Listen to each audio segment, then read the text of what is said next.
Hi, my name is Kirk Hamilton, and in a prior a post, I talked about saying thank you in the hospital experiences I had, and I put it in writing.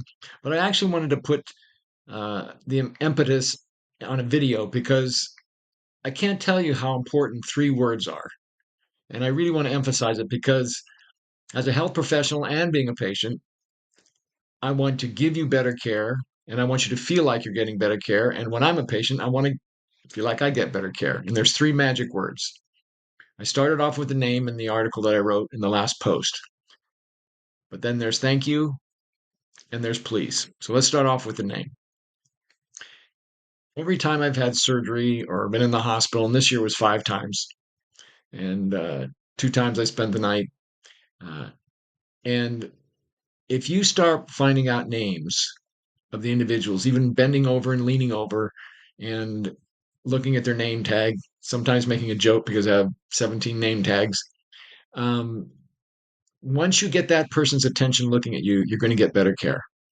And if you remember it and just try, and if not, look at the name badge again if you forget. I can't tell you how powerful that is to getting better care. The next would be saying please. I know it's these things are simple things that I teach my grandchildren if they say please and thank you all their life, especially when they start from a young age.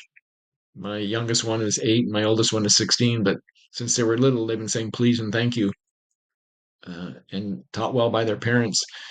And you can just see when a waiter comes in and they say please or thank you that it just catches the waiter by surprise. So please, and saying please when you're hurting, um, it's another thing when you're hurting and you're saying these words that are polite. I think that gives you extra attention from that person because I know that if somebody doesn't feel well and they're being polite when they don't feel well. That's usually when people feel grumpy. So please is a magic word. And then the ultimate magic word is thank you. I think names and thank you are the more powerful words.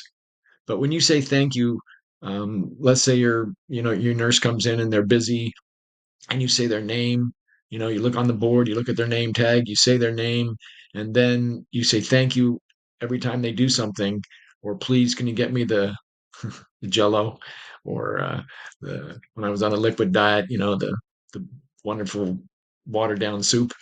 But if you use that please and thank you and a name, you're going to get better care. And the reason I made this video because I think it's so important. Because every little thing counts when you're in a hospital and you're feeling bad. If you get on the wrong side of a health professional and you get grumpy, because it can happen, it just goes the other direction. And you'll get less attention, you'll get more frustrated, you'll be in more pain or distress, and the person will be too. So if you can start out at the very beginning, then you have that person on your side by saying their name and please and thank you. And that's it. It's very simple.